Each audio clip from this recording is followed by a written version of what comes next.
So this is Ken Bell. I'm one of the associate brand managers for Sonic Unleashed. As you can see here, the first level we're going to be hitting is Mazuri. It's based off of an African environment.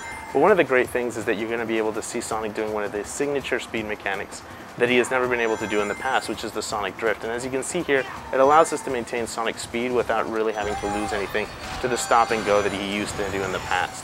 One of the big improvements that we're making with Sonic Unleashed is going to be the seamless transition from 2D to 3D, as you can see here. Definitely something that fans have been asking for, and it's very reminiscent of Sonic on the days of the Genesis. As you can still see, we have a lot of signature Sonic moves. We're going to have him grinding on rails, going on bumpers, doing the homing attack that we introduced with the Sonic World Adventure series. And we're also going to have him doing really interesting things like swing on post, example, and a lot of other mechanics that we're introducing for the first time.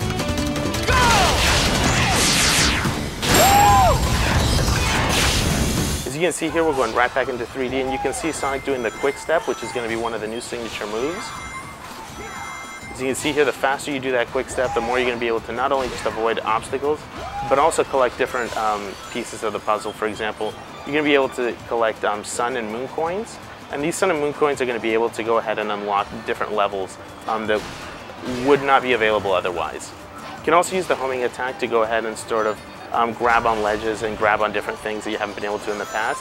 We're also using the quick step to run on the walls, collect different rings, and we're immediately carried on into a different location here, which is sort of the tree environment within the Africa resembling level.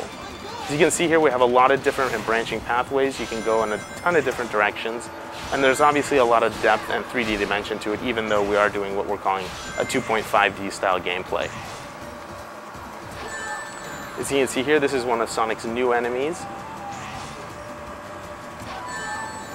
Depending on exactly how you time it, you're going to be able to progress and go through different areas. As you can also see on the bottom, the more Sonic gets hit, he actually doesn't lose his entire ring count like he used to in the past. We're definitely offering something a little bit more generous for the player there. And again, we're taking Sonic's classic loops, and we're going to go right back into a 3D style environment here. Now again, the sides, as you can see, there is going to be right over here. As you can see, there's the foot thing on the top. That means we're going to have environments where Sonic is going to actually have to slow down there. So you definitely want to avoid areas like that so Sonic can maintain his speed. Doing the boost, you can go up to 300 miles an hour, so again, you want to maintain that as much as possible. What we're seeing here is one of the branching pathways. If I get that correctly, I'd be able to go onto the top. Otherwise, I would have to go onto the bottom area and do a much more of a steep climb to get through here. The goal, of course, being here that you're going to have to climb through the tree top, and that's essentially where the goal for the level is.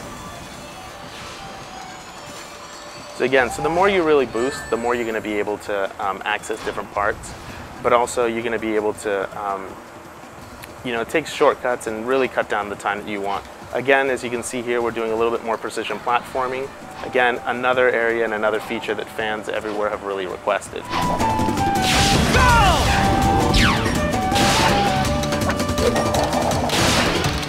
As you can see there's a video cassette tape. Those video cassette tapes are going to be used so you can unlock, again, sort of cutscenes so you don't have to replay the sequences. And as you can see here, we get to the end of the level, and here's all the stats that you're going to be able to see once you complete the level. Obviously, we have time, rings, speed, and all these different things are going to be able to use to upgrade your character for Sonic. So as I progress to the next stage, you're going to be able to see how many sun medals and moon coins we collected, whether I collected the videotape, and as you can see down there, this is what the videotape unlocks, which is video, so I can go ahead and access it any time.